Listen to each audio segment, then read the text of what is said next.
जय श्री कृष्णा। राधे राधे। एक बार श्री राधा जी मान करके श्री कृष्ण के समीप से अंतर्धान हो गई। तब ब्रह्मा, विष्णु और शिव आदि सभी देवता ऐश्वर्य भ्रष्ट, श्रीहीन, भार्या रहित तथा उपद्रव से ग्रस्त हो गए। इस परिस्थिति पर विचार करके उन सब ने भगवान श्री कृष्ण की शरण ली। उनके स्तोत्र से संतुष्ट हुए सबके परमात्मा श्री कृष्ण ने स्नान करके शुद्ध हो सती राधिका की पूजा करके उनका इस प्रकार स्तवन किया। श्री कृष्ण बोले, सुमुखी श्री राधे, क्या मैं इसी प्रकार तुम्हारा प्रिय हूँ और मुझ में तुम्हारी प्रीति है? तुम्हारी वाणी में जो छलना थी वह आज अच्छी तरह प्रकट हो गई। हे कृष्ण, तुम मेरे प्राण हो, जीवात्मा हो। इस तरह की बातें जो तुम नित्य निरंतर प्रेम पूर्वक कहा करती थी वे अब तत्काल कहाँ चली गई? मैं पहले तुम्हारे सामने जो कुछ कहता था मेरा वचन आज भी ध्रुव सत्य है। तुम मेरे पांचों प्राणों की अधिष्ठात्री देवी हो। राधा मेरे लिए प्राणों से भी बढ़कर प्रिय है। मेरी ये बातें जैसे पहले सत्य थी उसी तरह आज भी हैं। मैं तुम्हें अपने पास रखने में समर्थ न हो सका, अतः तुम्हारे बिना मेरे प्राण चले जा रहे हैं। अधिष्ठात्री देवी के बिना कौन कहाँ जीवित रह सकता है? तुम महाविष्णु की माता, मूल प्रकृति ईश्वरी हो। अपनी कला से तुम सगुण रूप में प्रकट होती हो। स्वयं तो निर्गुणा प्राकृत गुणों से रहित ही हो। ज्योति पुंज ही तुम्हारा स्वरूप है। तुम वास्तव में निराकार हो। भक्तों पर अनुग्रह करने के लिए ही तुम रूप धारण करती हो। भक्तों की विभिन्न रुचि के कारण नाना प्रकार की मूर्तियां ग्रहण करती हो। वैकुंठ में महालक्ष्मी और सरस्वती के रूप में तुम्हारा ही निवास है। पुण्य क्षेत्र भारतवर्ष में सत्पुरुषों की जननी तुम ही हो। सती और पार्वती के रूप में तुम्हारा ही प्राकट्य हुआ है। तुम ही पुण्य रूपा तुलसी और भुवन पावनी गंगा हो। ब्रह्मलोक में सावित्री के रूप में तुम ही रहती हो। तुम ही अपनी कला से वसुंधरा हुई हो। गोलोक में तुम ही समस्त गोपालों की अधीश्वरी राधा हो। तुम्हारे बिना मैं निर्जीव हूँ, किसी भी कर्म को करने में असमर्थ हूँ। तुम्हें शक्ति के रूप में पाकर ही शिव शक्तिमान है। तुम्हारे बिना वे शिव नहीं शव हैं।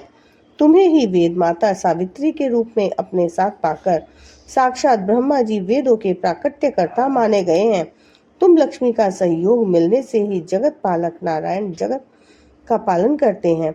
तुम ही दक्षिणा रूप से साथ रहती हो, इसलिए यज्ञ फल देता है। पृथ्वी के रूप में तुम्हें मस्तक पर धारण करके ही शेषनाग सृष्टि का संरक्षण करते हैं। गंगाधर शिव तुम्हें ही गंगा रूप में अपने मस्तक पर धारण करते हैं। तुमसे ही सारा जगत शक्तिमान है। तुम्हारे बिना सब कुछ शव अर्थात मृतक के तुल्य है। तुम वाणी हो, तुम्हें पाकर ही सब लोग वक्ता बनते हैं। तुम्हारे बिना पौराणिक सूत भी मूक हो जाते हैं। तुम जैसे कुम्हार सदा मिट्टी के सहयोग से ही घड़ा बनाने में समर्थ होता है, उसी प्रकार तुम प्रकृति देवी के साथ ही मैं सृष्टि रचना में सफल होता हूँ। तुम्हारे बिना मैं सर्वत्र जड़ हूँ, कहीं भी शक्तिमान नहीं हूँ। तुम ही सर्वशक्ति स्वरूपा हो, अतः मेरे निकट आओ। अग्नि में तुम्हें दाहिका शक्ति हो। तुम्हारे बिना अग्नि दाह कर्म में समर्थ नहीं है। चंद्रमा में तुम ही शोभा बनकर रहती हो। तुम्हारे बिना चंद्रमा सुंदर नहीं लगेगा। सूर्य में तुम ही प्रभा हो। तुम्हारे बिना सूर्य देव प्रभा पूर्ण नहीं रह सकते।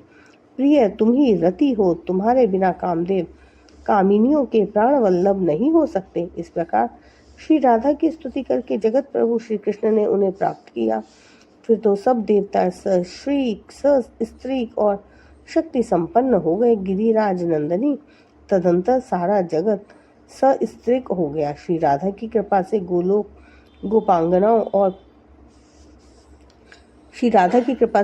गोपांगनाओं से परिपूर्ण हो गया। इसी प्रकार हरिप्रिया श्री राधा की स्तुति करके राजा सुयज्ञ गोलोक धाम में चले गए। जो मनुष्य श्री कृष्ण के द्वारा किए गए इस राधा स्तोत्र का पाठ करता है वह श्री कृष्ण की भक्ति और दास्य भाव प्राप्त कर लेता है, इसमें संशय नहीं है। स्त्री से वियोग होने पर जो पवित्र भाव से 1 मास तक इस स्तोत्र का श्रवण करता है वह शीघ्र ही सती, सुंदरी और सुशीला स्त्री को प्राप्त कर लेता है। जो भार्या और सौभाग्य से हीन होते हैं वह यदि 1 वर्ष तक इस स्तोत्र का श्रवण करें तो उसे भी शीघ्र ही सुंदरी, सुशीला एवं सती भार्या की प्राप्ति होती है। पार्वती, पूर्व काल में जब दक्ष कन्या सती की मृत्यु हो गई थी, तब परमात्मा श्री कृष्ण की आज्ञा पाकर मैंने अर्थात शिव शंकर ने इसी स्रोत से श्री राधा की स्तुति की और तुम्हें पाप लिया। पूर्व काल में ब्रह्मा जी को भी इसी स्रोत्र के प्रभाव से सावित्री की प्राप्ति हुई थी। पूर्व काल में दुर्वासा के शाप से जब देवता लोग श्रीहीन हो गए, तब इसी स्रोत्र से श्री राधिका की स्तुति करके उन्होंने परम दुर्लभ लक्ष्मी प्राप्त की थी। पुत्र की इच्छा वाला पुरुष यदि 1 वर्ष तक इस स्रोत्र का श्रवण करे तो उसे पुत्र प्राप्त हो जाता है। इस स्रोत्र के प्रसाद से मनुष्य बहुत बड़ी व्याधि एवं रोगों से मुक्त हो जाता है। जो कार्तिक की पूर्णिमा को श्री राधा का पूजन करके इस स्रोत का पाठ करता है, वह अविचल लक्ष्मी को पाता है तथा राजसूय यज्ञ का फल का भागी होता है। यदि नारी इस स्रोत्र का श्रवण करे तो वह पति के सौभाग्य से संपन्न होती है। जो भक्ति पूर्वक इस स्रोत्र को सुनता है, वह निश्चय ही भव बंधन से मुक्त हो जाता है। जो प्रतिदिन भक्ति भाव से श्री राधा की पूजा करके प्रेम पूर्वक इस स्रोत्र का पाठ करता है, वह भव बंधन से मुक्त हो गोलोक धाम में चला जाता है। जय श्री राधा रानी की जय। श्री राधा, जय श्री राधा, राधा राधा।